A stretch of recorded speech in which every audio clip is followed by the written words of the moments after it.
Shall we play a game? Why, yes, I believe we shall. Oh, I got a live one here. Get geeky all up in your podcast. It's Shane Plays Geek Talk, a journey into the things we love. I'm your host, Shane Stacks. Thanks so much for pressing play.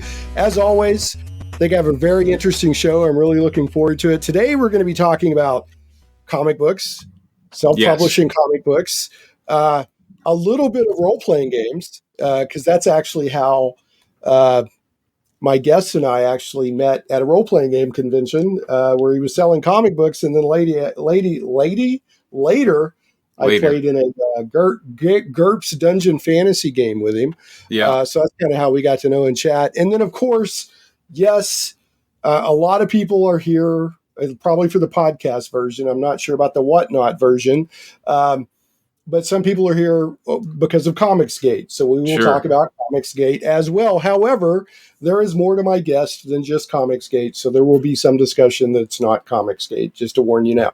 Because I know there's some people that are very passionate about Comicsgate. So my guest is Preston. Oh, go ahead, Preston. It was interesting that like you brought that one up when you were like, hey, I'd like to have you on. I wanted to talk about, like, oh man, you don't talk about that. Why do you want to talk about that? That attracts. Well, when I first told you, I think last year when we were playing GURPS, I said, hey, I want to have you on the show because I know you self-publish comic books. I didn't realize at that point. I didn't realize at that point of your involvement with Comicsgate, but there's a lot of people out there interested in that. So I wanted you to have the opportunity to give your side of things. So having said all that, my guest is Preston Poulter, the publisher of Pocket Jacks Comics, among other things, game player. I think, am I right in understanding you used to be a professional poker player? I mean, I did that for a few years. Yeah. It was, it was a fun job. I miss it. Oh yeah, I did that. And, oh really? Yeah, and it was at the poker table where I first got my comic idea. So I don't know, just went home and started working on it. And here we are. Now, since we've done the same shows, like did I sell you any of my comic books? Yeah, I have. I mean, if you could see on the camera on StreamYard, I'm holding up White Lily #1 and the White Lily. Which I know you publish a lot of different stuff, but the White Lily grabbed my attention, which is, of course, about the female fighter aces in Russia. Right. Yes. Right? So, yeah. And you actually mentioned, I think last year when we were gaming, you said that White Lily was like the closest thing you'll ever do to a work of art, or so. I can't remember how you put it. I mean, to me, it was about beauty, and just. I think it's a beautiful story, and it moves people, and I'm glad. Obviously, not any one thing can be all things to all people, but people seem to like it, and I'm glad. I know John Lamont talks about he sells my books out there in Florida, and it's like the one book he goes to when people are coming by, and they're not like special interest, but they're like, oh, it's like a lady in college or something. He'll pitch White Lily first, and a lot of times that'll be like his first sale at the con. So it's a good general purpose story. It's about finding purpose in the face of death. So I'm glad you enjoyed that one, as opposed to Palace of the Golden Princess, which I talk all about at the RPG cons because it has that RPG tie-in. Right. Right. And I got the idea for that one at North Texas RPG Con. It was like the first con I did coming out of quarantine, like way back in, I want to say like 2022 or something. And that was a great con. And it was like the first con I got to do coming out of quarantine, and I sold a lot. And that was when I was like, wow, I need to do something for this audience, because there's clearly people who buy here. Right. So that's when I started developing Palace. There's a lot of crossover between comics and tabletop RPG gamers. I mean, they're definitely, if you put my Venn diagram of hobbies, then comics and RPGs are two of the big circles. So, and it's a great con. I agree. So let's just go ahead and Yeah, let's just, since we started off mainly talking about, well, I'll tell you what, let me ask this stuff and then we'll get to the comics. So you did some professional poker playing. Yes. Did I not, and I also see that you're involved or have an interest in making movies. Yes. Or at least at one time. Yeah, I don't know. Yeah, no, I've made one movie, Standoff at Sparrow Creek. I went to a college prep school here, and I reconnected with one of my old high school classmates, and he's got a really interesting life story, which he put in a book called Standing Up to China. But basically, he was general counsel for a Chinese telecom company called ZTE, and ended up being a whistleblower, and the biggest whistleblower. It was like billions of dollars that he revealed that his employer was doing. And I'm going to try and help bring that story to life. So that's kind of like the next one I'm working on. And, if people have scripts, I certainly will talk about them. And like kind of the purpose of making these trade paperbacks, like White Lily, for instance, it started as a screenplay. It could be something that they develop as a movie. So I've always kind of got a focus on making things that are appropriate for film. Right. Okay. So if I'm understanding what you're saying, some stories adapt better to comic books. Some stories are maybe better for film. Okay. Fair enough. Well, I mean, but I try to, like, for instance, let's have 5 issues and put it in a trade paperback, like for Guinevere and what Palace will be. These are roughly film length size stories. They're convenient for a book. They're convenient for a film. Right. Yeah. So, okay. Cool. Yeah. And then last, I'm not sure are you the same Preston Poulter that used to do competitive Magic: The Gathering? Because there's a Preston Poulter out there. Okay, so that was you. So tell us a little bit about that. Oh my God, what do you want to know? What? How long did you do that for? Because I'm literally finding cards online. Yes. Where you've signed them, and people, they have a value attached to them that you signed them, and then I find, Preston Poulter was a semifinalist, and here was his deck list and all that. Yes. So how long? So all true. So do you still play Magic, or is that something you used to do? No? Okay. No, I do not play Magic. I stopped doing that a long while ago. That was something I got on like the very first Pro Tour way back when, and it was mid-90s. Really easy to yeah. This was 96. So I played in the first 2 Pro Tours I ever had in 96, and I made the top 8. And that was back when, like, who even knew what the Magic: The Gathering Pro Tour was or whether you could make a living off of it. And anyway, I didn't do particularly well after that and moved on with life. But yeah, like a lot of people are like, "Oh, I want to talk to you about that." Like, it was a thing I did. I mean, do you want to talk about the deck I played way back when? Yeah. I was playing Magic at the same time. I jumped in on Magic for a few years. Like beta had just stopped and Unlimited had just started coming out. So the first real, and then, so I played for several years. I had friends that bought booster packs and booster boxes, didn't open them, and ended up like trading them for cars and stuff like that. So, like, put it this way, we used to play, because it used to say, the rules said ante, and whoever wins the match keeps it. Dude, I can remember like Mox Pearl being an ante, and nobody knew. Wow. Like, okay, whatever. I mean, nobody knew. It was all brand new. I mean, my brain is telling me I can remember that, but I definitely remember Mox Pearl just being another card. Oh, that's a handy card. And then, because we didn't understand the advantage of that colorless mana at that point. But anyway, all right. So we're not really going to talk too much about Magic and Moxes, are we? We're moving on. No, we're moving on right now. So I just want to I want to paint a picture of who my guest is, because some people think, oh, you just do comics. Other people think, oh, you're just involved with legal stuff because of Comicsgate. No, there's a whole life here. There's a whole set of interests. So there is. Yeah. So, and by the way, Whatnot, I can see the chat. So if anybody wants me to ask Preston something, I'll try to work it in, and then Preston can see his own chat too, obviously. So yeah.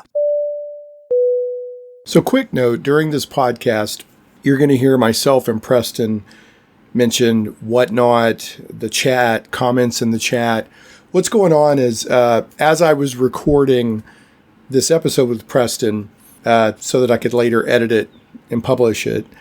He actually did a live stream on his Whatnot channel.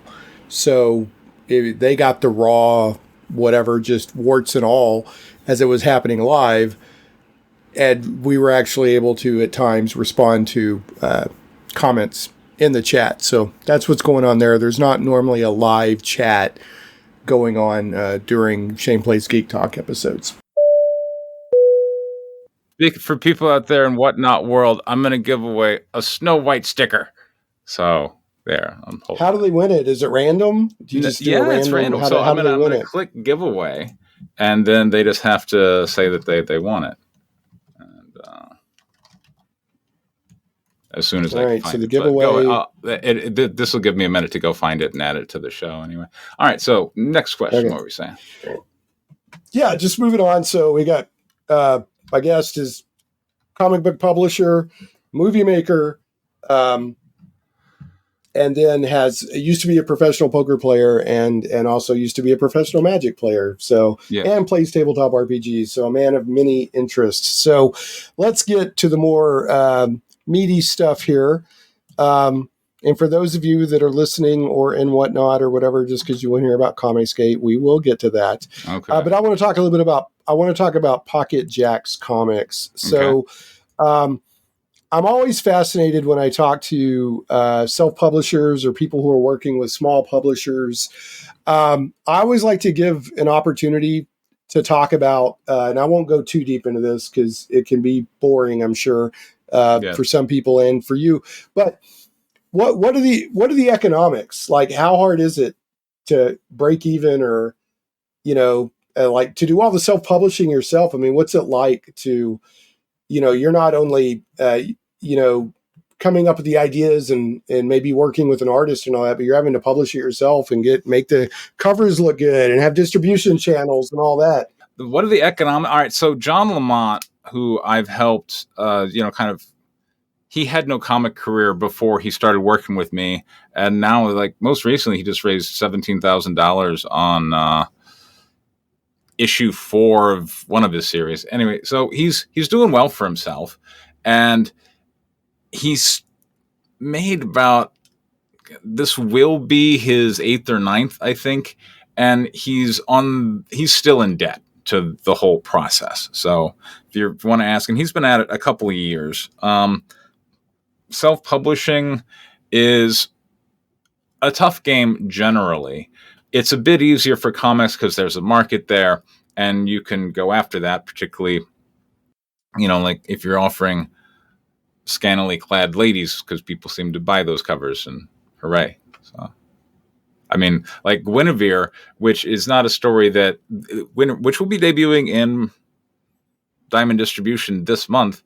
That's a story that sold a lot more than White Lily on Kickstarter, for instance, because, people, sexy covers, people buy it.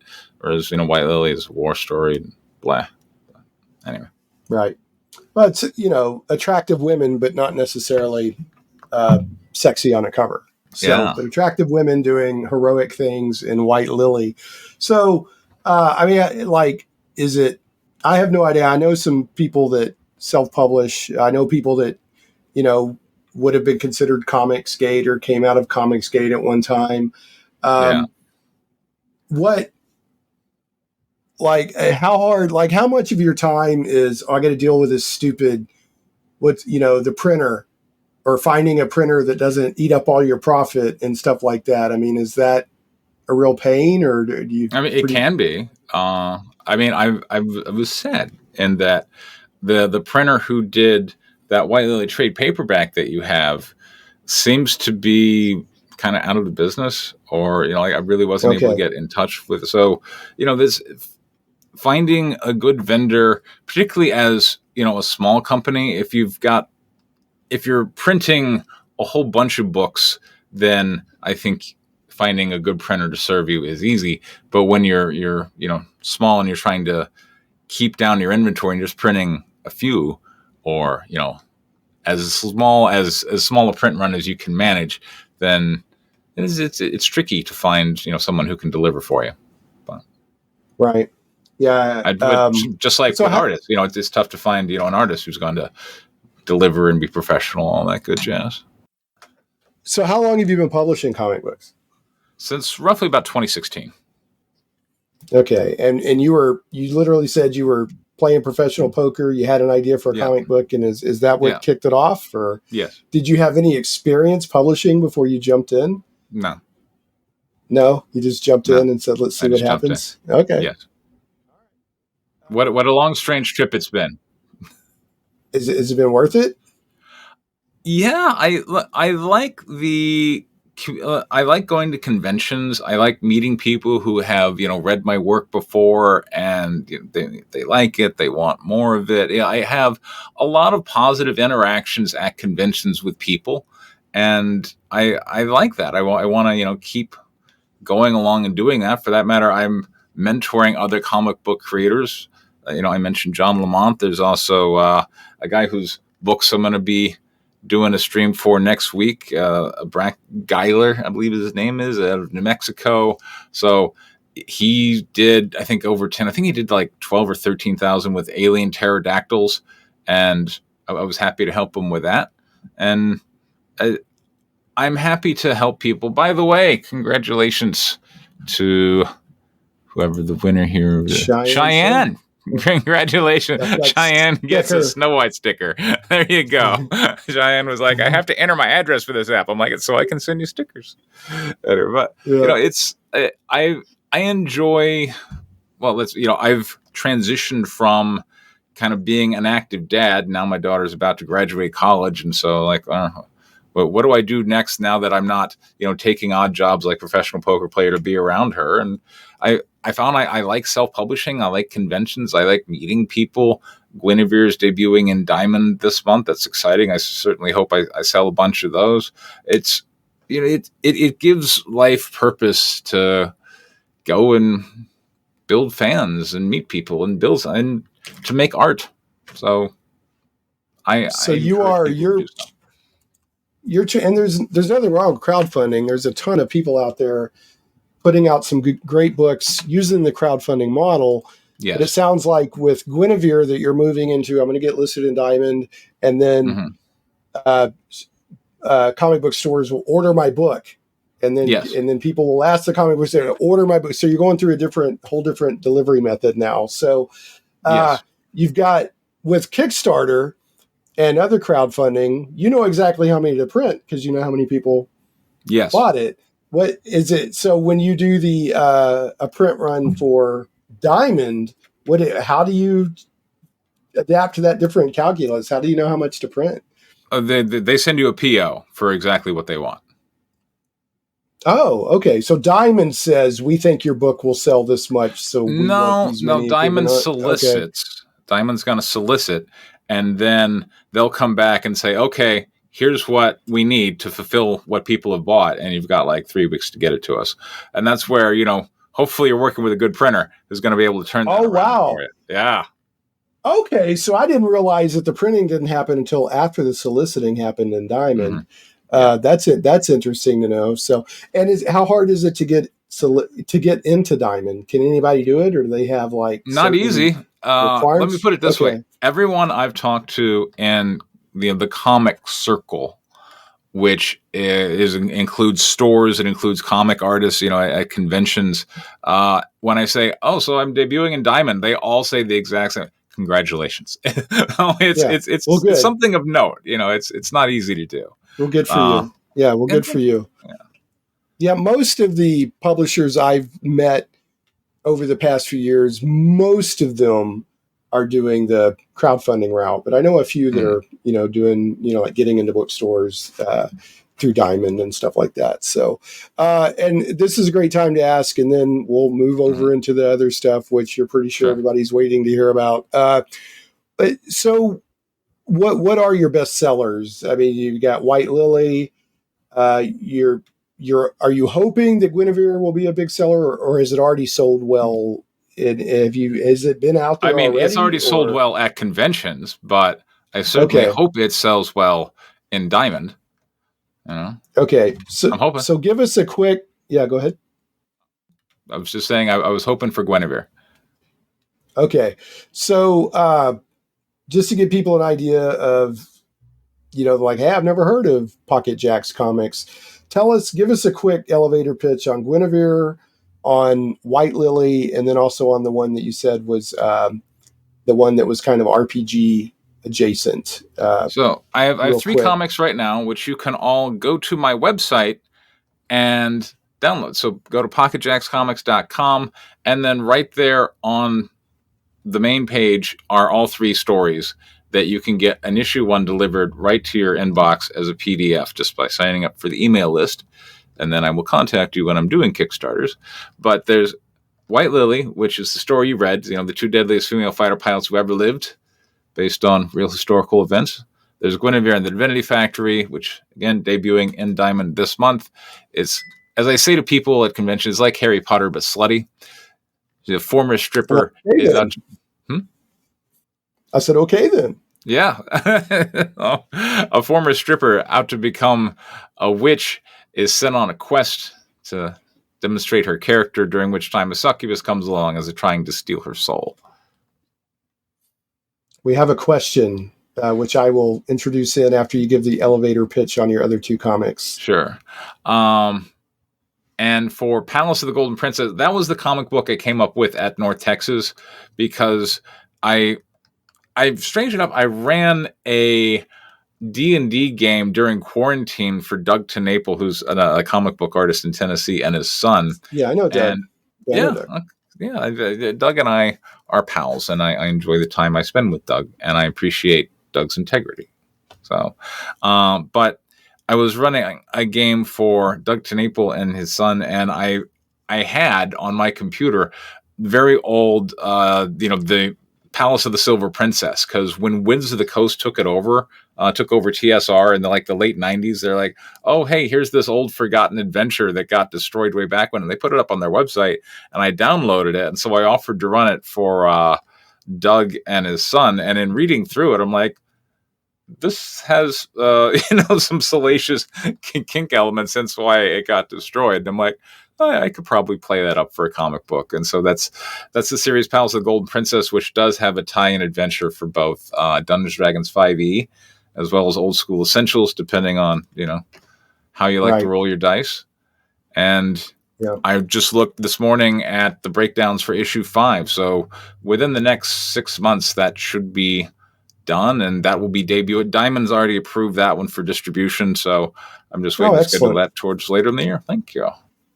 Yeah, as an RPG nerd and a comic nerd, I definitely want to check that one out. So we'll get to Liduva's question. He just wanted to know about eBay and Etsy. Yeah, go ahead. Etsy doesn't work for me. I do use eBay. I sell a fair amount of stuff there, but not at the prices I tend to sell over here on Whatnot, where I just come to liquidate what must go in order to make room for what is new. Take them out Friday, a whole new door. Yeah, on Friday, for instance, because at one point I was going to conventions and I only had 3 or 4 issues of White Lily and Guinevere to sell, so I needed other books. So I used to carry and sell a lot of White Widow, which is a collaboration between Benny Pal and Jamie Tyndall.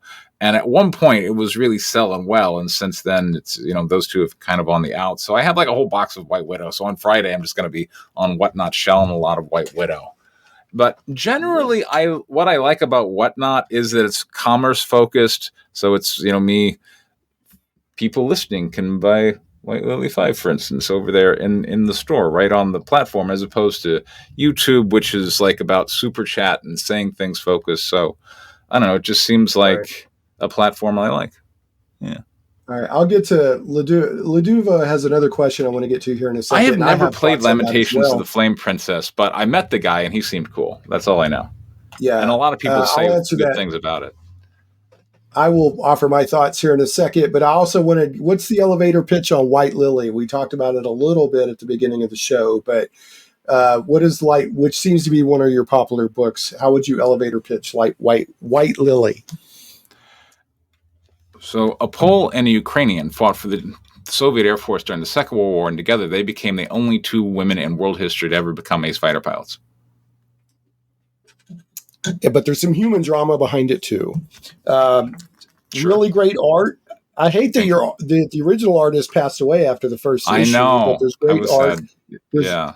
Yeah. There's great art throughout the entire thing. It's a great story. It's got Hollywood action, human drama, and it's of course, you've got the thing of women and fighter pilots, fighter combat in World War II on behalf of Russia. So, and they became aces. So, okay. And then I wanted to real quick also shout out to Doug Tin-Naple. Nice guy. I've gotten to know him over recent years. I've gone on his video stream a little bit when he used to do it back in the day. He's, of course, the inventor or creator of the Earthworm Jim video game. Jim. Yes. Yeah, he also does really good comic books like Bigfoot Bill and some other stuff. And then he also produced he produced the VeggieTales that was on Netflix. So he's done other stuff too. He's a very creative guy. And cancel culture has tried to come after him, and he's basically Tefloned himself and come up with his own way of keeping in touch with his fan base. So that's interesting. I really admire that about him. Yeah, no, he's a cool guy. And he also did one of my favorite things in the world ever.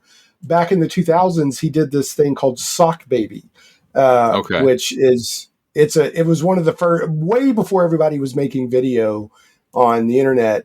Him and his friends did this really fun video called Sock Baby. But anyway, all right.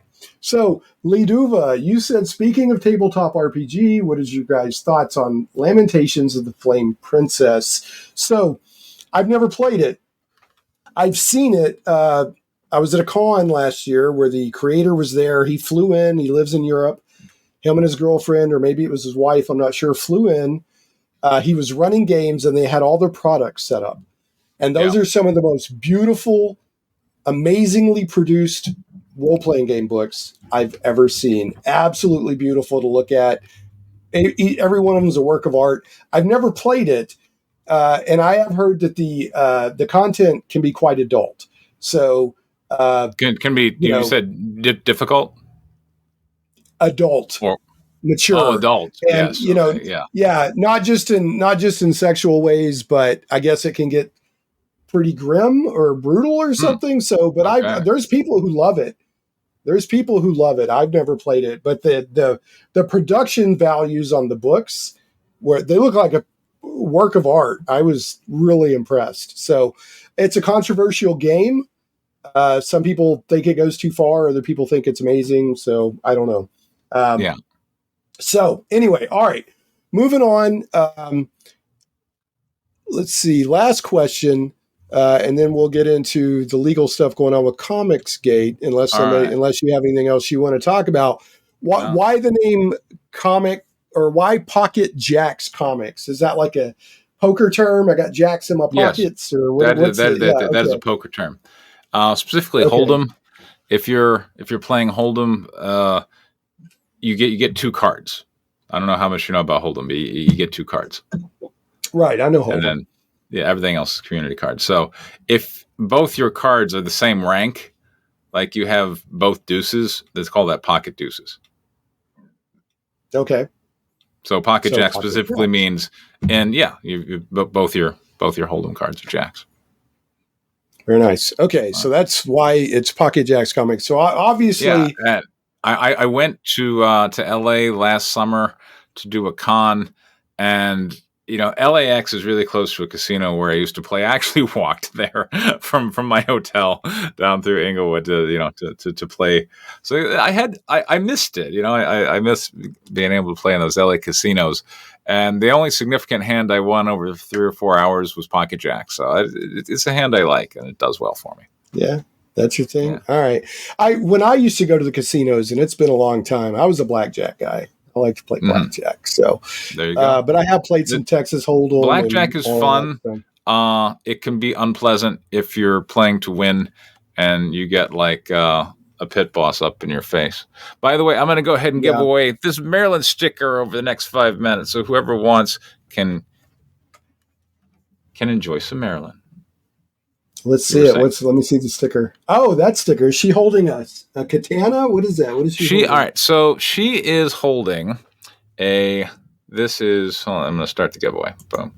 So she is holding a stake. This is from a cover, Lords of Los Angeles, which is a friend of mine that I knew from LA, and he's making comic books, and he's on my mailing list, so he sees the success I'm having, and so he kind of made his own sexy adult comic book called Lords of LA, which is a vampire story set in Los Angeles. Because they're vampires, it happens over a variety of time periods. There's some flashbacks to decades ago because they're vampires, they live a long time, and so there's some scenes with Marilyn in it, and I got my own cover, or I commissioned my own cover for his comic books, and I sell those. I still have a few left. There was 100 issued. But then I got this really cool piece of artwork by Whiskey Paint, who's the same guy who did the Snow White. I like his art. So anyway, giveaway. All right, wait. Yeah. That's a great sticker. I like the Snow White sticker too. So thank you. Okay. So last question I forgot to ask. Do you have an intended audience, or an audience that you find responds better to your books? Do you have like a... Sure. Obviously, a lot of them have, they're not nude. They're not necessarily salacious or anything, but they're sexy. A lot of them have sexy covers. So, but not all of them. So like, what would you say your demographic that you're going for? Do you even have one? I mean, Palace of the Golden Princess, which is my kinkiest work, seems to be fairly popular amongst a rather broad, like, men like it, ladies like it. So with shows like Boobs and Dragons, the Game of Thrones, it just seems like people are more comfortable having TNA elements in their entertainment.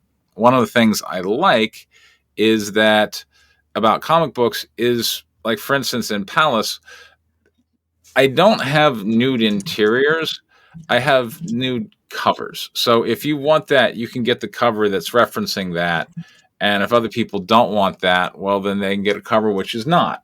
And then, they're all reading the same interior pages, which are sexy, but not not the kind of thing that a comic book store would have to put in a bag. Right. I hear you. So the thing is, I agree with you. Like, so there's always been a demographic that likes TNA. I mean, see heavy metal, right? See other stuff, right?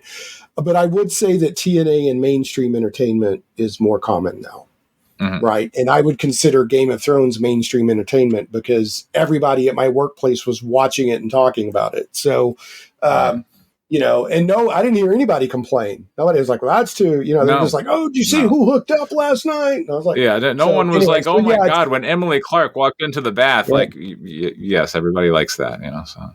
Right. So, it's more, I guess since it's on HBO, people could say, oh, it's more like if they ran it on ABC primetime, probably not. But anyway, but I would still say it was mainstream with as many people were as watching it. Okay. So all that. Preston, thanks I love hearing all that stuff. Want to get to know more about you, your company, all of that. Is there anything else you want to say about Pocket Jacks Comics or self-publishing or anything else before we move on? Guinevere and the Divinity Factory in Diamond this month. Check it out. Okay, so let me set the stage here because this can be a very lightning rod topic. Oh, okay? Yes. We are now going to talk. If you're here to hear about Comicsgate and Preston's connection to the Comicsgate stuff going on, and congratulations to the winner of this Maryland sticker, who's different than you or she. So hey, somebody I drew in. There we go. Appreciate it. Yeah. Congratulations to you won Marilyn the Vampire Slayer, which was the 50s version of Buffy the Vampire Slayer. Exactly. Yeah. So I still remember when Buffy the Vampire Slayer was the movie with Christy Swanson. And then it became the hit TV show. Then it became that had Luke Perry in it. It had Luke Perry in it. It had Donald Sutherland in it. Great movie. Okay. So let's talk about Comicsgate. Like I said, this could be a lightning rod topic. There are probably people either in your Whatnot chat or that are going to be listening to our podcast version. I've been watching who's been coming in. I promise you. Yes, there are. So and there are people that will be in the chat or that are going to be listening to my podcast episode that are on different sides of the issue, but feel passionate about it. I am not here. Now you'll probably still get a dopamine hit because we're talking about a hot button issue. I'm not here to press buttons and spew dopamine. Okay. I want to talk a little bit about Comicsgate, where the current legal status is of it with the lawsuits going on. And I want to give you a forum to share your side of things. Okay. Because one thing I've learned, I know it's not fashionable these days to have nuance and to try to have a broader perspective.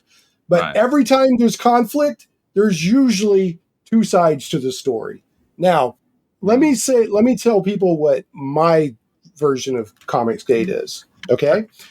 I've known people, Comicsgate blew up, what was it, 2018, 2019, whenever that was, when it really, and I actually happened to know creators that would have fallen under the Comicsgate umbrella. I actually worked for a brief time with some. I saw the behind the scenes. I saw the nastiness directed at them. I know of at least two people that got swatted because of their involvement. And these were people who were in what would be considered traditional Comicsgate, not even people who are outliers or challenging Comicsgate. But what Comicsgate means to me, Shane Stacks, Shane Plays Geek Talk, as a comic book reader, was like a lot of other people. I started noticing trends in mainstream comic books that I felt like I think there's an agenda here over telling a story. And I'm not wild about that. And so I see Comicsgate as, at least what it was for a while, a group of creators that were trying to publish stories that the big two probably wouldn't publish at the time. And we're kind of coming together. And I predicted. Image Comics also exists, and there are a number of other comic book companies that aren't just the big two, and not all of them had a woke agenda. But in 2018, 2019, there was certainly a message that this was a broad-based indie comic creator community, which was welcoming and not at all focused on trying to ruin people's lives. There you go. And I think that's a good way of putting it. So, and I personally, I'm trying to, without name dropping, I'm trying to make the point that I was probably actually closer to Comicsgate than a lot of people might realize. Okay. If people go through the history of my podcast, they'll probably have an idea of the people that, I was literally riding around in their cars and they were sharing. The FBI was contacting them because of stuff, and it was getting crazy.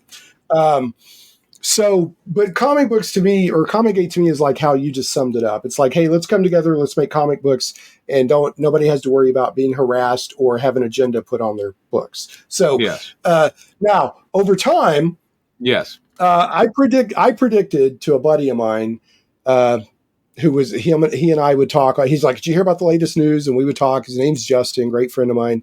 Okay. And I told him at the time, I said, this is either going to come together to be the next Image Comics, or it's going to fall apart because people can't play together nicely.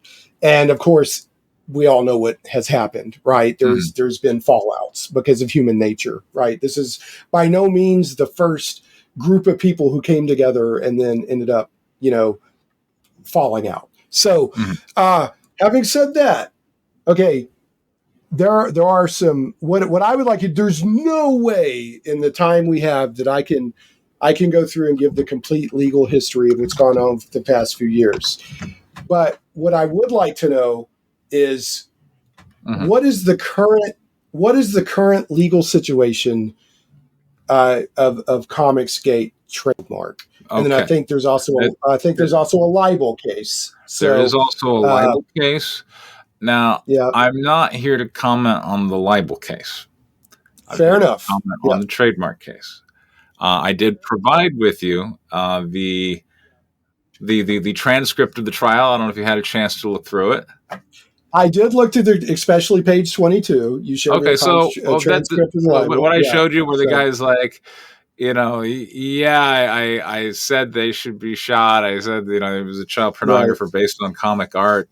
I'm sorry, and I'll take it down. Does that sound like a retraction to you?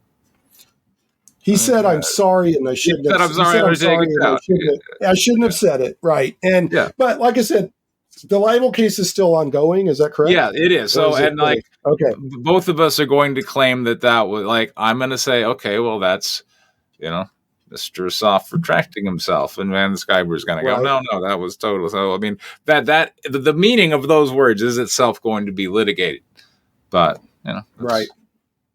Okay, so but basically it's an ongoing libel trial, so you can't really talk a lot about it right now. Is that okay? So, so a libel trial is different. Right. I'm not a lawyer. I don't play one on TV. But for the benefit of the who is there in the chat has her own version of reality. He did say specifically, "I apologize that's in there." I mean, you read those words, did you not? Or am I making stuff up? Yeah. Okay. Yeah. You read the transcript. It's in there, Vicky. Yes, that's an under oath admission. You don't get your own reality. Thank you. Okay. So remember how I mentioned earlier that there was a live chat going on in Preston's Whatnot stream while I was recording for this podcast. Well, one of the members of the chat is Vicky, aka the Vickyverse, as she goes by on Twitter. And there's going to be a lot of exchanges with Preston responding to comments that Vicky is making in the chat. I don't know the whole history here, so take everything I'm about to say here with a grain of salt, but evidently Vicky and Preston were, if not friends, then at least allies for a while in the whole Comicsgate world, and then something happened, and now they are at odds. And in fact, Vicky either was or still is on the receiving end of Preston's libel suit. So she was basically, I would say, railing at him in the chat pretty much the entire Comicsgate discussion. So, and occasionally he'll respond to it. So that's what's going on there. And also, to give credit where credit's due, she reached out to me before I did the recording with Preston, and she sent me a very interesting, helpful document that shows the whole timeline of I think the trademark case, and I've linked that at the show notes for this episode on shaneplays.com. All right. Well, I'll let you and Vicky work your own. And Vicky is a hater. She's hello. Well, she sent me some messages on X earlier today. Okay. And provided a timeline of the trademark and stuff, and so that was helpful. But whatever's going on between you and Vicky, especially since there's a libel trial going on, right. I mean, I'll let that be between you and Vicky. So I'm not here. Right. I'm not here. Like I said, I'm not trying to spew dopamine all over people. So Vicky, who is in the chat, is obviously has a disagreement with you. Yes. And you know what? She's entitled to have a disagreement with you because we're all entitled to, and that'll work out in court, however it works out. Well, I mean, look, the Vicky thing's already done. And notice, what is it? You sued me. Well, yes, you were endorsing statements that you knew to not be true, that were calling for violence, that were saying I was a child. You were there. You were doing that. You incurred some liability. She got off on jurisdictional grounds. I decided not to sue her in South Carolina. Life moves on. I mean, the statement, we already have Mr. Soft's retraction. I'm content to let that go. And here we are. And now I have her in my chat. Welcome, whatever, so. Yeah, she's obviously, and again, right. I am not trying to play favorites here. I want people to be able to present their side. And then there we go. So but what I'm trying to get to is, so there's a libel case that obviously there's people that feel passionate about. I mean, you can hear Preston responding to Vicky, aka Vickyverse, in the Whatnot chat right now. So she's still very passionate about this. She's very passionate about this stuff. She was there posting on Twitter yesterday. Well, when are you going to tell them in the trademark case that like I've clearly lost and I have no claim to it at all? Like that's not what the trademark case shows. But and she's just there being a hater.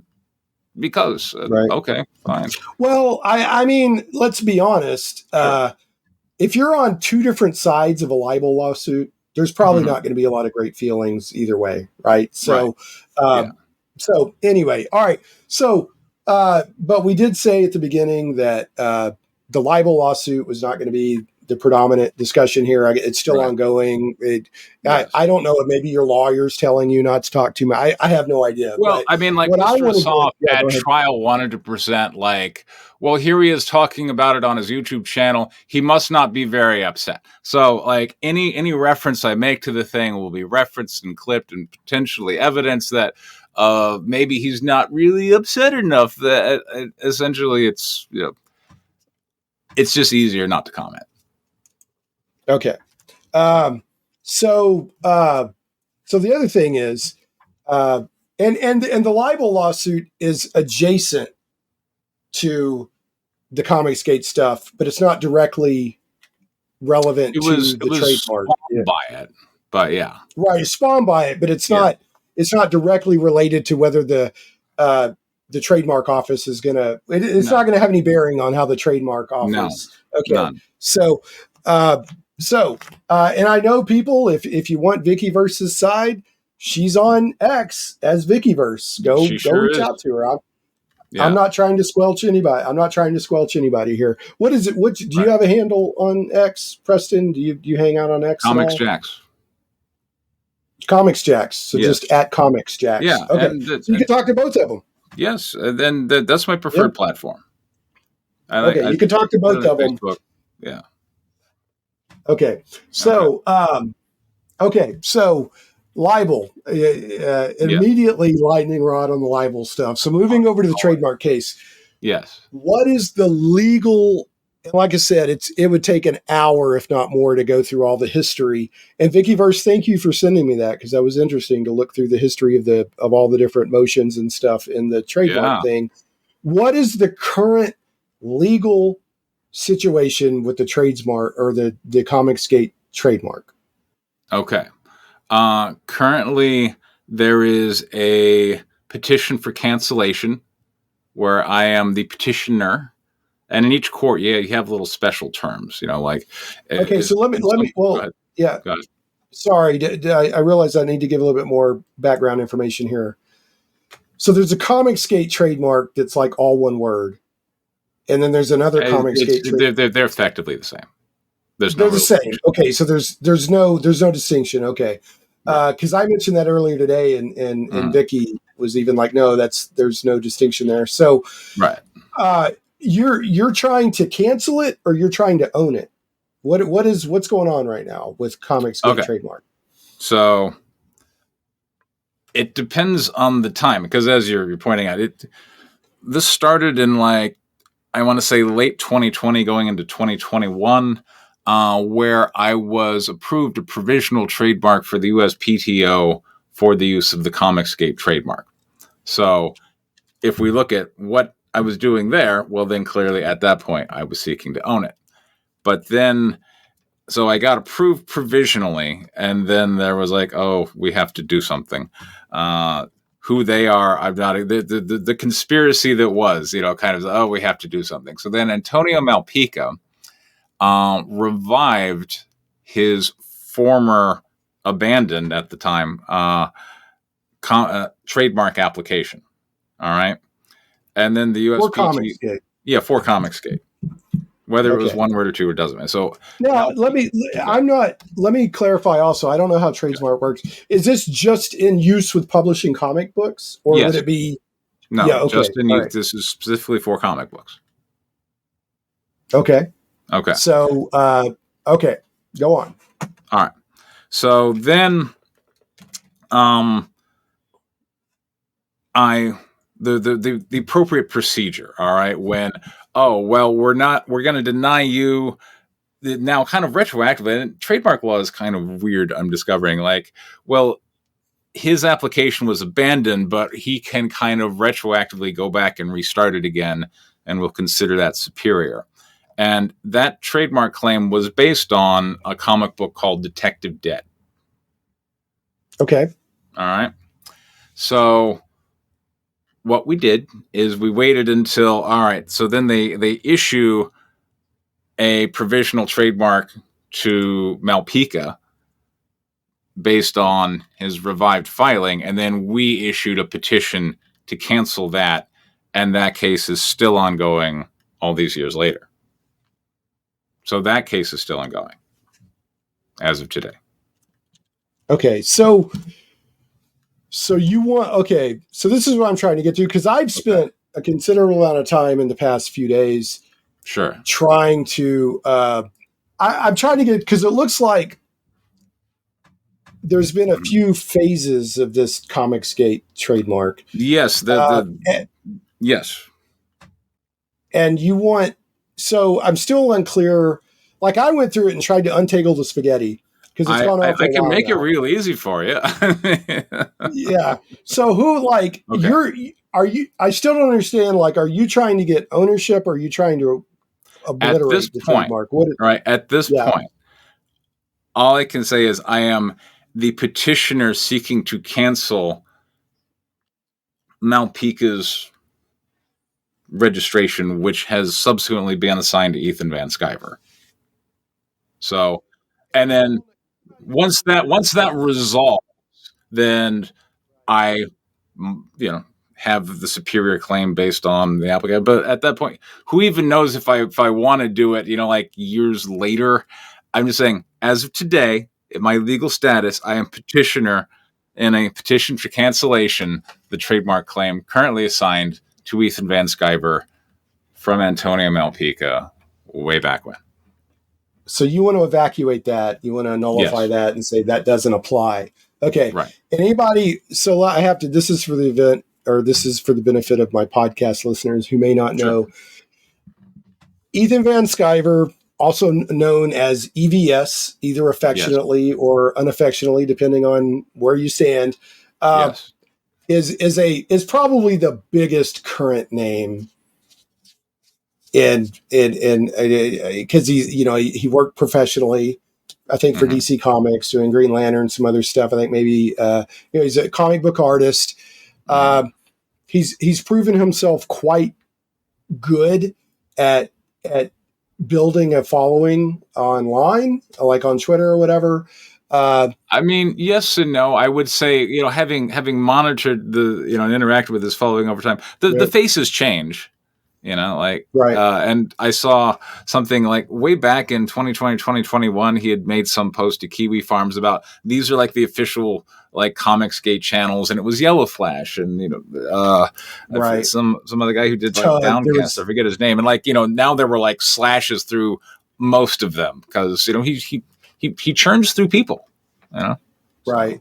Yeah, you had like at one time you had Yellow Flash, you had that Umbrella guy, you had several, and they were all getting along involved for a while. At one point in time, this was a long time ago. It was me and Vickyverse versus War Campaign. That was ages ago. Isn't that strange? But that just gives you an idea of how much churn there is amongst his following in the community. So. Well, yeah, I mean, Vickyverse, I definitely recognize Vickyverse's handle. I know she's been in the mix. Because I used to go on the streams a little bit when everyone was hanging out and getting along, and that was such a good time. And I think my buddy, who at one time I predicted, I think he's listening to this stream now, and I said it's either going to be the next Image Comics or it's all going to fall apart. So. Okay, so right now, you don't have active legal statuses or anything in the mix to take over Comicsgate. Your thing is I want to nullify what's already there, and then you may or may not do something. It's difficult to really develop a broad plan. And as Lee Duva has pointed out, as Vickyverse has pointed out, as Doug Tenaple has pointed out, it's a very toxic brand. And sure. It is. Yes, it has become toxic. It has. Yeah, and which I feel bad because for a while there was a lot of goodwill and good relations around Comicsgate. Yeah. They were butting heads with the mainstream creators, but within the community itself, it was fairly good feeling and let's all get along. And I was like, man, something really amazing can come out of this. But Sure. And then, but anyway, so, kind of playing off of Liduva's comment here where she said, why, do you truly want the Comicsgate trademark and all that? I was going to ask you, okay, sure. So now I want to, what motivated you in the first place to get involved? Because I've gone through a lot of your like a lot of your posts over the past few years, and you did a YouTube channel where you'd summarize. I have a hard time, and maybe you're doing that on purpose because you're trying not to tell people how to think or something. I don't know, but I have a hard time figuring out where you land. Like, I was doing my best to be objective, and that's sad that most people just don't. But I really wanted to just try and put out reality as it was, as opposed to painting some narrative that you then abandon. And I don't know. Did you feel like there was some objectivity there in the way I was presenting things? So my take on it was that you were trying to be objective. You were trying to people say, hey, EVS did this, so-and-so did this, and just reporting. Right. Yeah. But it did seem like it was a toxic group of people that were, like Ethan was just sicking his fans on just like one creator after another, and like every couple of weeks, here was the Wheelers. He was going after Mindy Wheeler, and then he was going after Tim Lin, and then he was going after Doug TenNapel, and then it's just going. And now he's going after Yellow Flash, and now he's going after Eric July. All former friends and associates, and I mean, this was a trend that wasn't hard for me to suss out way back in 2019, 2020, and I was like, okay, this seems bad. Yes. So another famous fallout. I'd say another famous fallout was the Brightwisers. They got thick for a while, and then boom, they fell out. So, but I would say that it seemed like you're trying to be objective, but you did seem to occasionally kind of go after what I would call like the toxic chest beating, overly masculine, or I don't know how to put it, like where it's like, I'm going to crush you just because I can crush you because I have all these followers now. Yeah, or, a bully, yes. Yeah, a bully, yeah.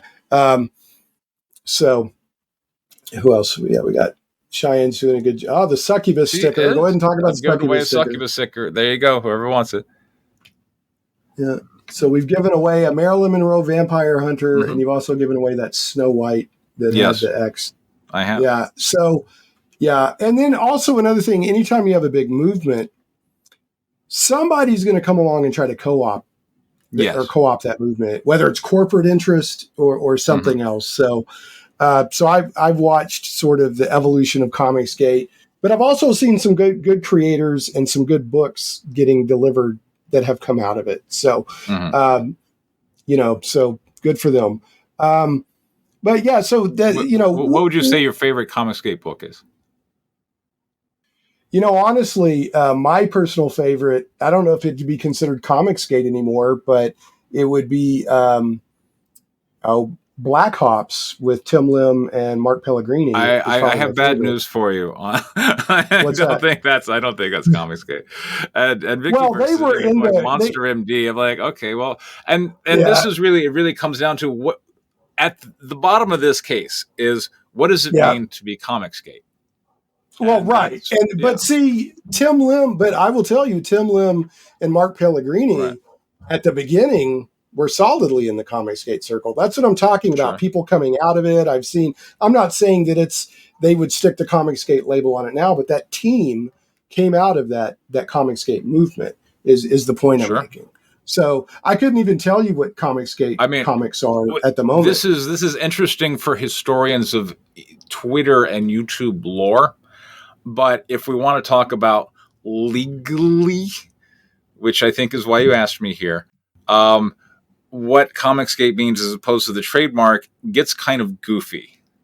Because I mentioned that I started out petitioning to cancel Malpica's claim, which was based on Detective Dead. But the case has since morphed in kind of bizarre ways. So, do you know where it's at? What did Vicky tell you in terms of where it's at now? Since she provided you nothing. To her credit, she said, "Here's the case history." Okay. So, and I spent some time looking through it, and I see that there's been some continuances, and I mean that any possible trial isn't even scheduled right now for till 2025. Right. So, where are you? Where would you say the case is right now? So,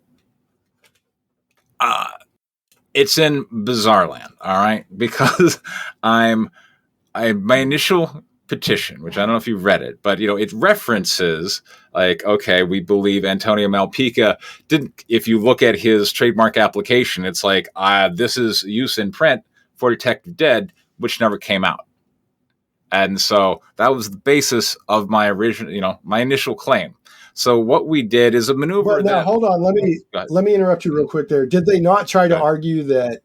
But I farmed the trademark out to other people, so it counts. Was that not the counter argument to that? So I was initially petitioning to cancel that specific thing. I just need to focus, document, and time. Right? I'm filing with. Okay, I'm canceling Antonio Malpica's, which is based on Detective Dead. All right. We then did a maneuver that had just been unveiled, and that's we could petition the USPTO to go, hey, examiner, can you look at or relook at this trademark application? And so based on what Antonio Malpica replied with, because he was representing himself, and so he put down a whole bunch of different admissions that he never came out with Detective Dead. And so seems like case closed, right? He didn't do it. That was what his application was based on. So we submitted initially a motion for judgment based on that. And then the board came back with, well, in the meantime, Ethan Van Sciver got transferred the trademark from Malpica, and his attorney enters. And for whatever reason, the board was like, well, Malpica may have said those things, and maybe they're considered under oath admissions because, filed in court documents, but who really knows what he was up to? So, okay. So then by the way, sticker's coming up. Who got the sticker? Let's see. Winner. Nemo Griffin. Awesome. Well, congratulations on getting the sticker. So then we did a petition to re-examine, which was a new thing that came out. And we just went to the USPTO and go, hey, can you look at this? Because this guy filed these documents saying he never put out the book. That was the basis of his trademark claim. So then they decide to look at or re-examine Malpica's original filing, which was based on Detective Dead.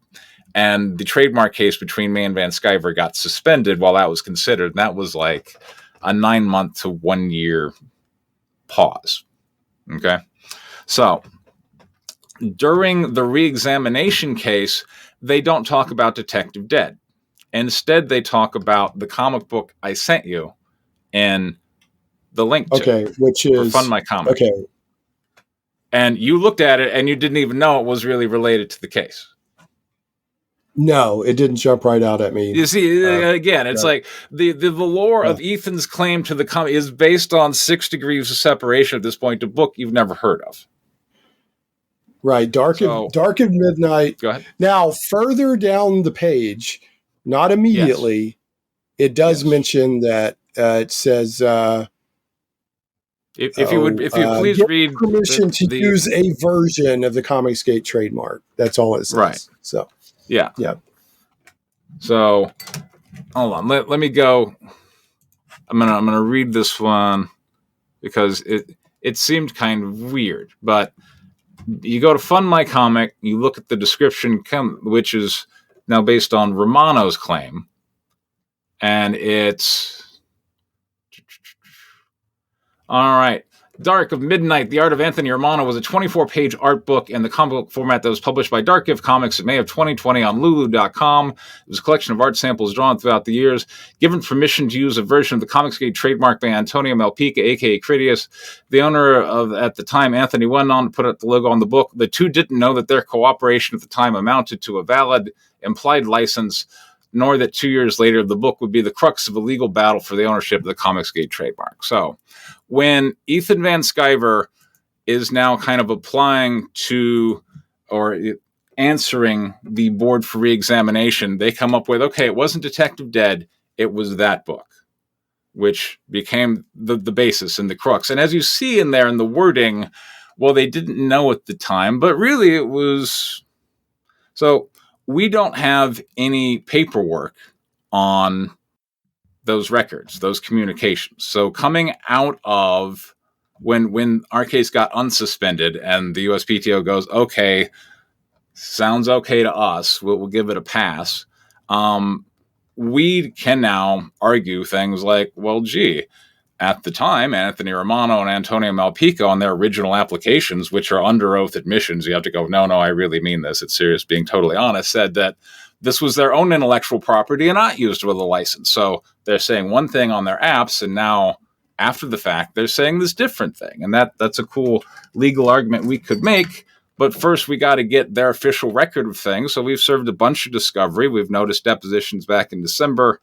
And we'd like to come in and ask people some questions because the record keeping seems, essentially, was there valid record keeping for a trademark being done or not?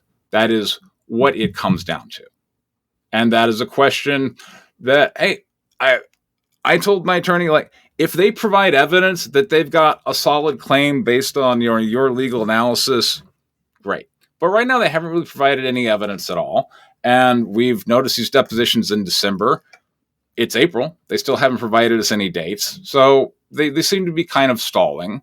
The idea that it's a slam dunk, I mean, maybe it is, maybe it isn't. Well, I'll let you know once I actually get a look at the evidence. But that seems kind of a sketchy, tenuous link of, well, really it was Anthony Romano who was using Malpica's trademark registration for Captain Midnight that he sold to his brother, this one copy of, and that's the basis of Ethan Van Sciver's claim.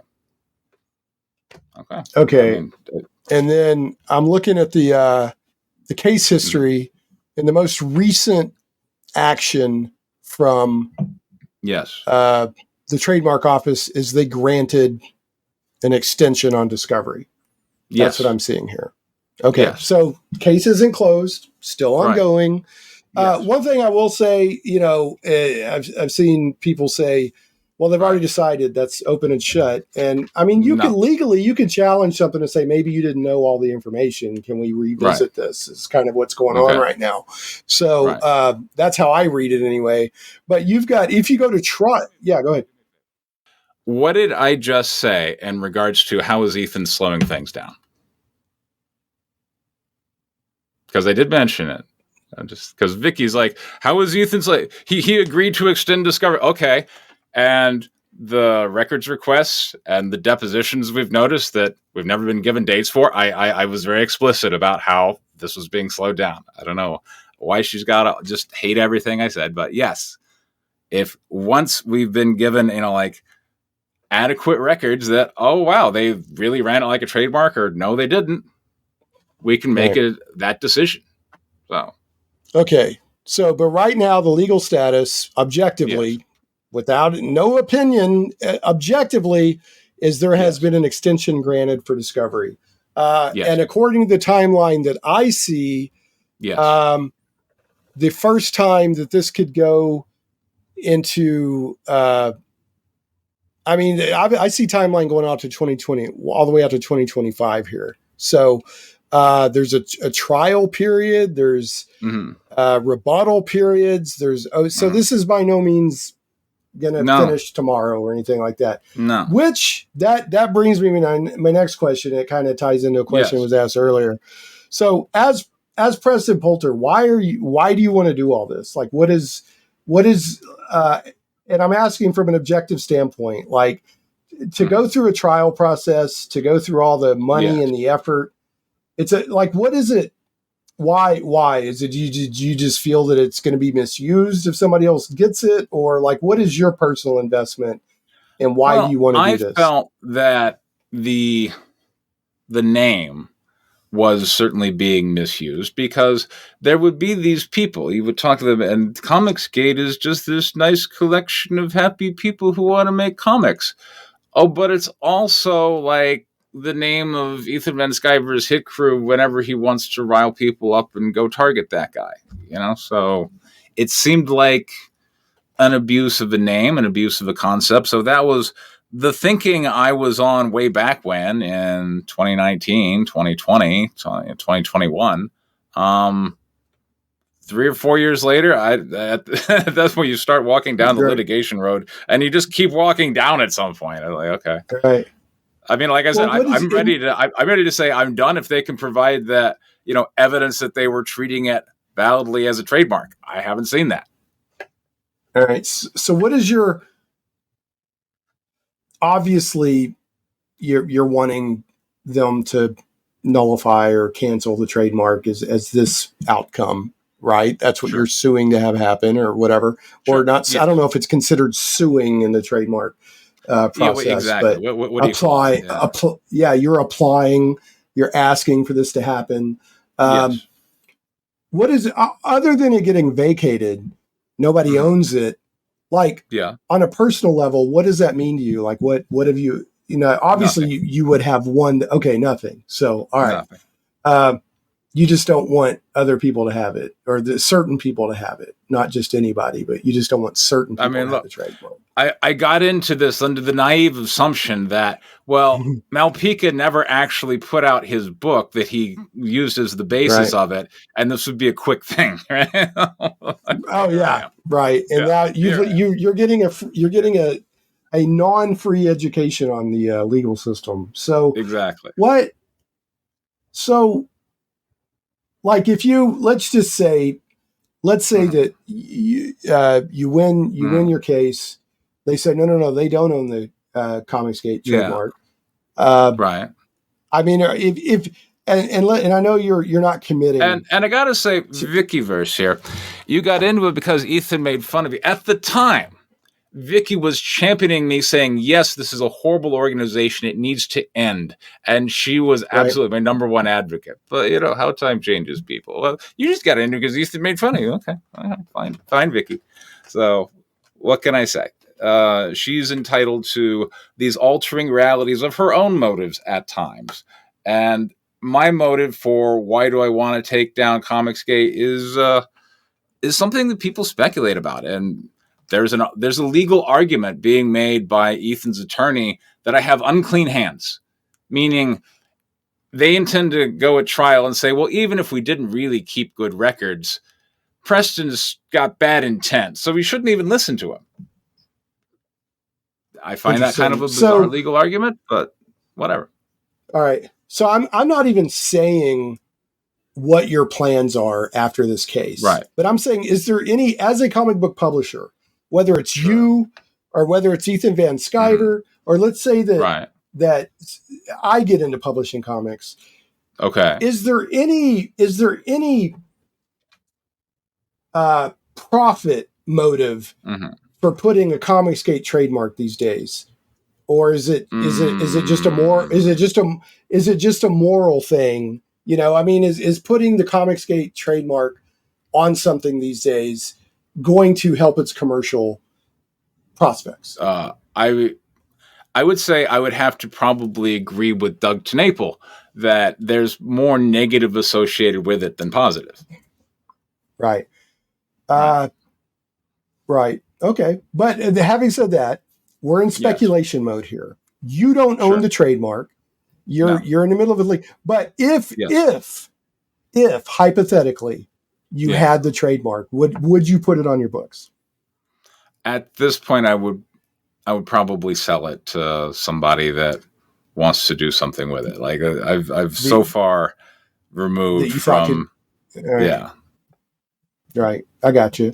Do you any idea of what the conditions would be? Like, you have to treat the trademark in certain ways. Yeah, I think, it needs to be run like a trademark. You need to, I think I put out some conditions for behavior way back when, when I was like provisionally awarded it back in like 2020, 2021. Just, don't abuse customer information, stuff like that. But, like once you sell it, you can put those terms in, but good luck. Interesting. So and from what I understand, like I said, we can't open this whole can of worms, right. And you might have even already mentioned some of this stuff. We've gone over a lot of legal ground. At one time, right? Yes, somebody applied for the trademark, and Ethan Van Sciver went after them because they said, "No, I've had my YouTube channel called Comicsgate, so I common law own this trademark." And so then he sued. And then you're also so. Well, I don't know. So if people sue. I think there was a cease and desist. A cease and desist.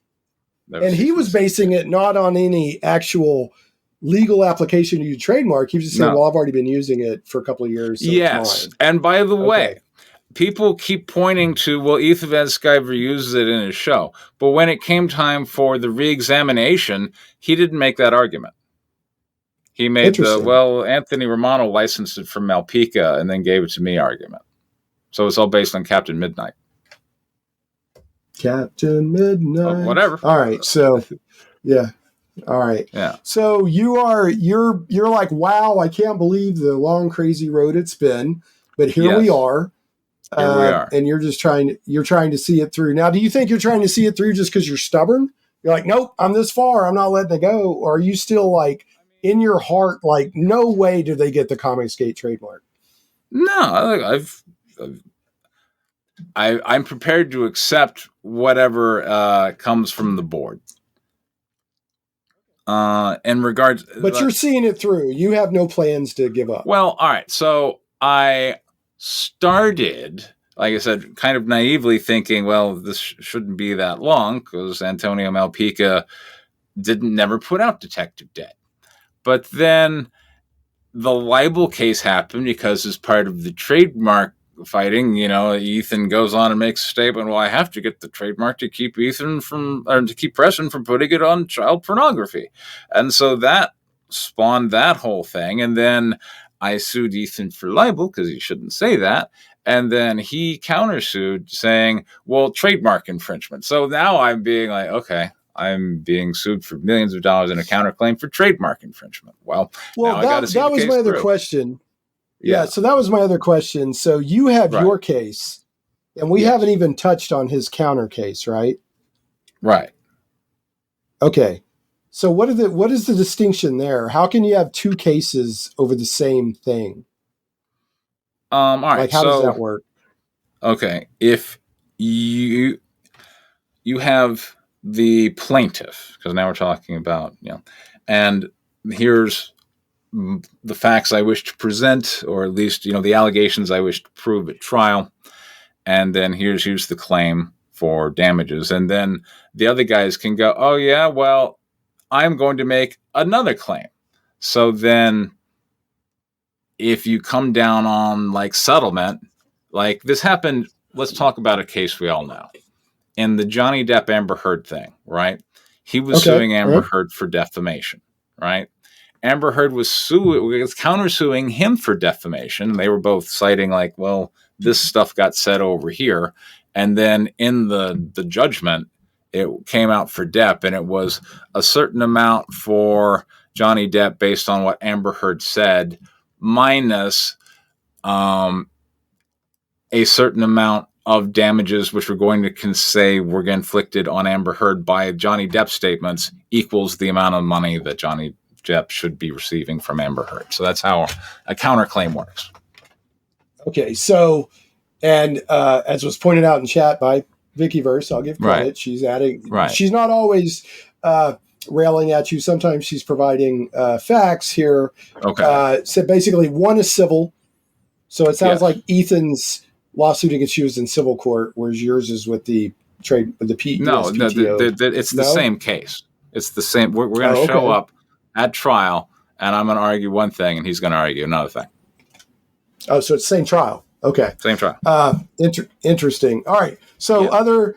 that is why, look, his claim is laughable.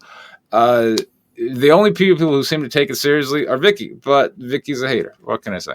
I don't know why. So what? I blew smoke up her, whatever that means. Vicky disagreed with me one day, and here she is hating perpetually. Well, I hope more.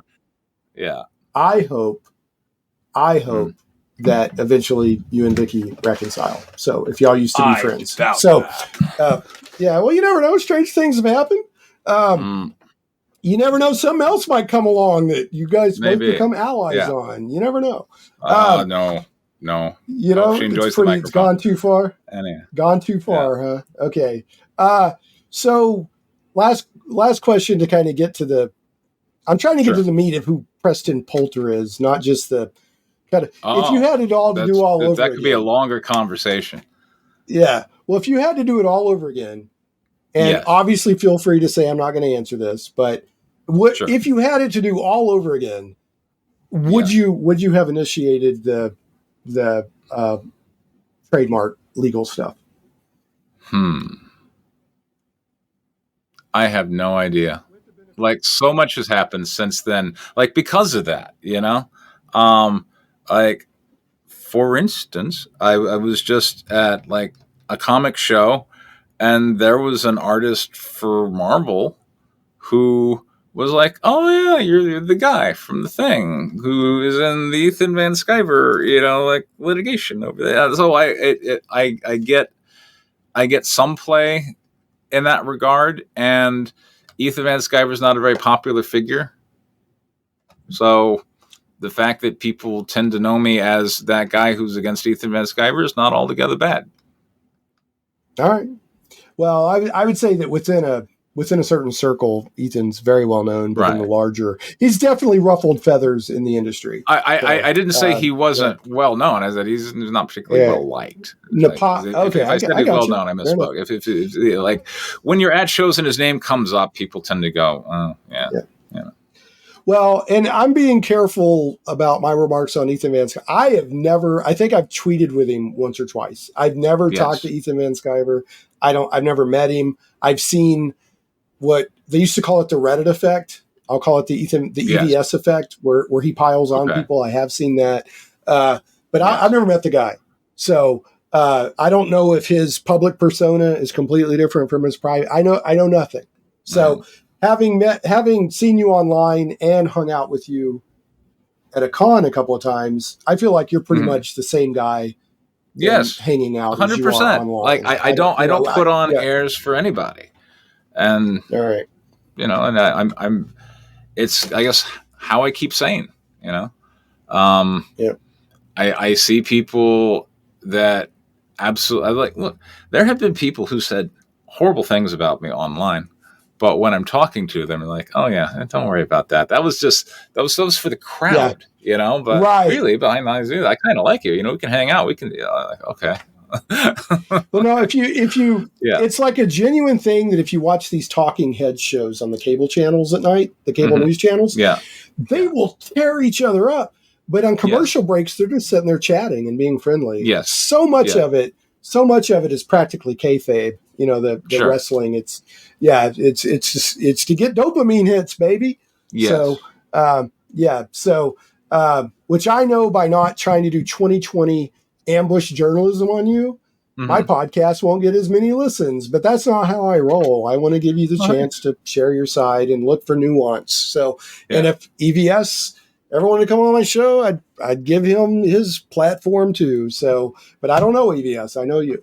So, and I'm looking forward to seeing you run your GURPS. So, what is it, Mecca? Thank you. Mecca Salvage Group? I've been writing it, and so I had a thought, and more than a thought. I've been putting time into designing different victory point scenarios, like running it kind of tournament style with like victory point scenarios for different sides. And you know, there's going back to Aliens, you know, we have a lieutenant who's kind of in charge and diplomatic, and we got like a grunt with a big machine gun, and he got a technician who can, you know, work the mechanics on the mechs and whatnot. Because when you play, I'll get back to those people in a bit. Because, you know, when you play BattleTech at the end of the game, you know, there's like was that Vicky calling to bury the hatchet? I have to ask, was Vicky calling you to bury the hatchet? Is that what that was? Okay. But yeah. So anyway, you were talking about your GURPS, and folks, if you're confused what I'm talking about, I juked us over into a role-playing game discussion out of the blue. So if you're wondering what we're talking about the GURPS role-playing game that he's running here in a month at a con. So yeah. All right. So I'm going to wrap us up. Preston, thank you so much for the time.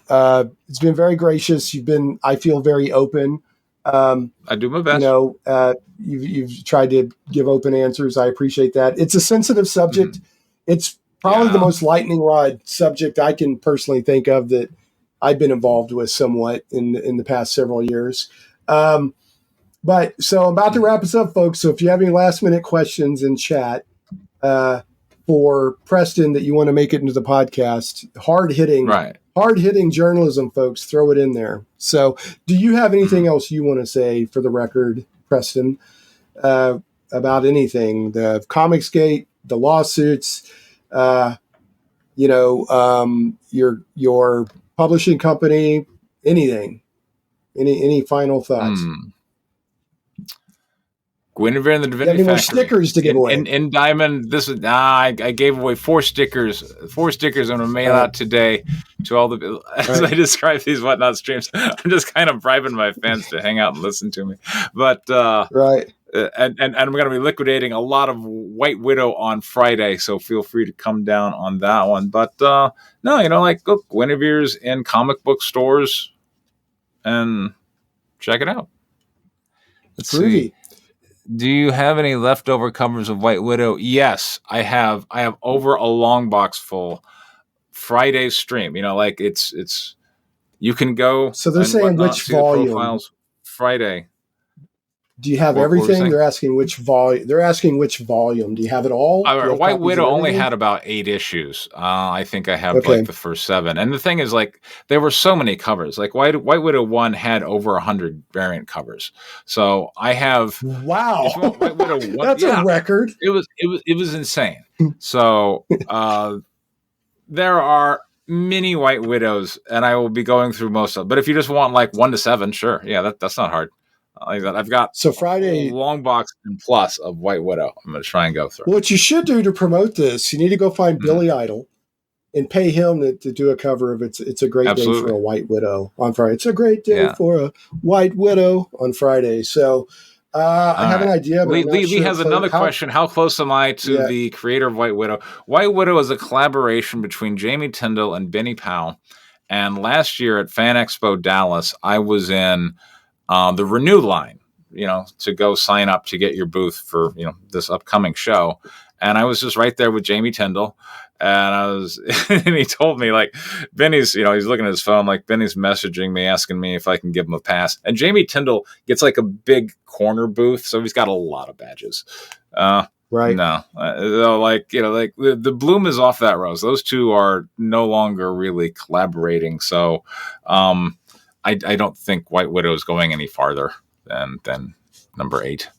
This is not going to be a trade. I doubt it. Last question, and then I'm going to wrap us up. Lee Duval wants to know, will there be a trade? Will there be a trade paperback for White Widow? I have no idea. I doubt it, but I don't know. All right. Well, there you go. All right. I don't know, Preston. I don't know if you've ever listened to the show, but I always end it with the bad joke of the week. Even though the podcast is only monthly now, I used to be weekly when I was on the radio. So it's the name is incorrect, but it just has a nice ring to it to say the bad joke of the week. So let me look over my notes and make sure I didn't forget to ask you about anything. Sure. I think we covered it. Time blah blah blah blah. Okay, here we go. There we go. Ready? I'm limbering up to ask you the bad joke. All right. So and I forgot. I got so wrapped up in my last podcast, I forgot to do the bad joke, which I never do that. So, why do astronauts use Linux? Why?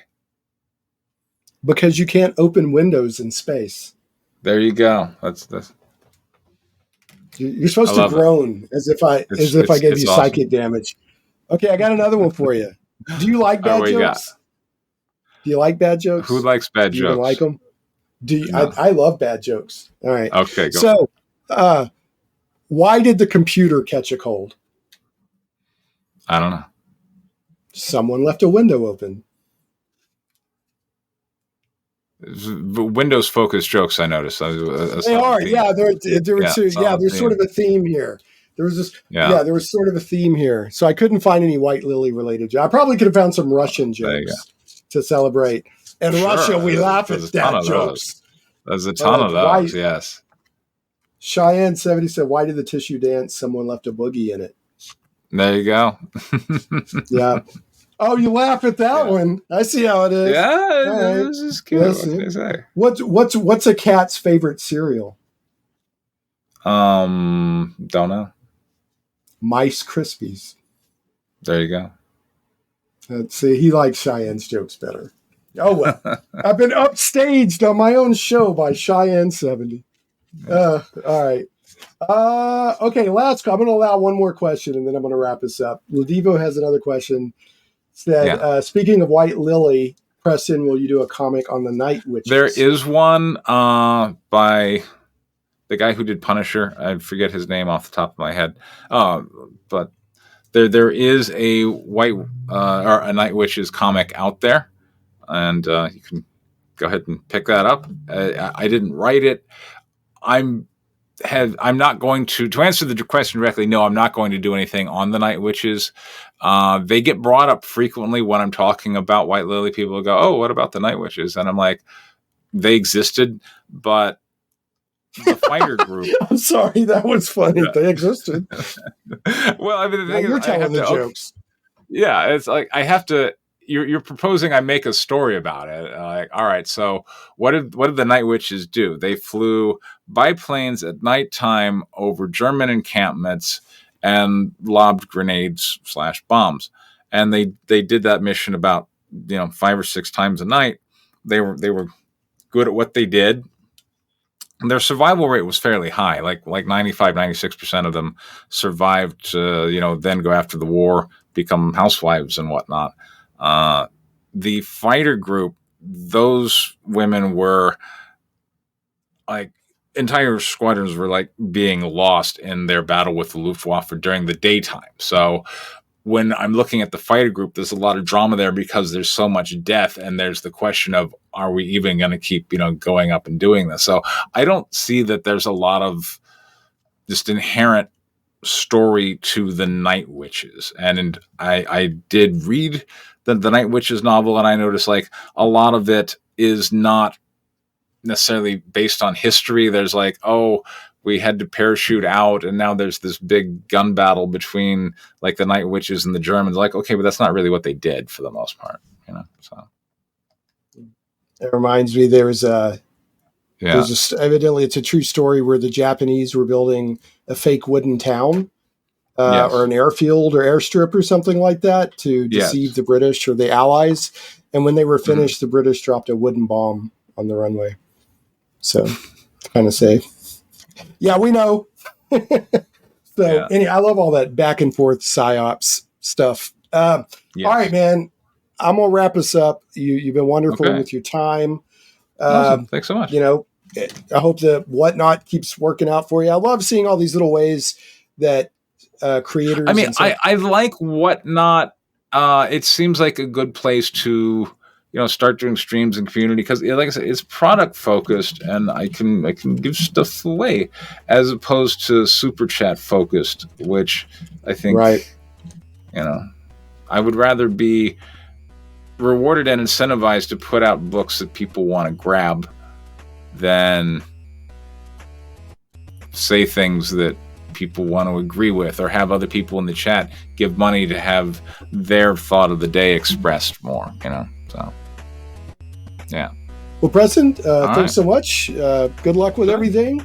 Absolutely. You're enjoy the stickers. Yes. Yeah. Check out all the sticker. Congratulations to the sticker winners, folks. If you, for those of you all listening to Whatnot, you can go to shaneplays.com. Check me out if you're curious about that. I've got all my podcast archive there. It's comic books, games, video games, role-playing games, TVs, movie shows, TV shows. It's just geek. If it's geeky and fun to talk about, I probably have a show on it. So, well, anyway, all right. Thanks again, Preston. I'm going to wrap up my show here. for everybody else, Okay. we will catch you next time on Shane Plays. Thanks so much for listening to Shane Plays Geek Talk. I certainly hope you enjoyed this journey into the things we love. For your convenience, show notes with helpful links for each episode can always be found at shaneplays.com. You can catch the podcast in several places, including on the blog at shaneplays.com, iTunes, Google Play Music, Stitcher, Podbean, Amazon Music, Verbal, YouTube, and more. If you like what you hear and would like to support Shane Plays Geek Talk, you can do so for as little as $1 per episode on Patreon at patreon.com/ShanePlays. Thanks again for listening, and we'll see you next time. Stay geeky, my friends.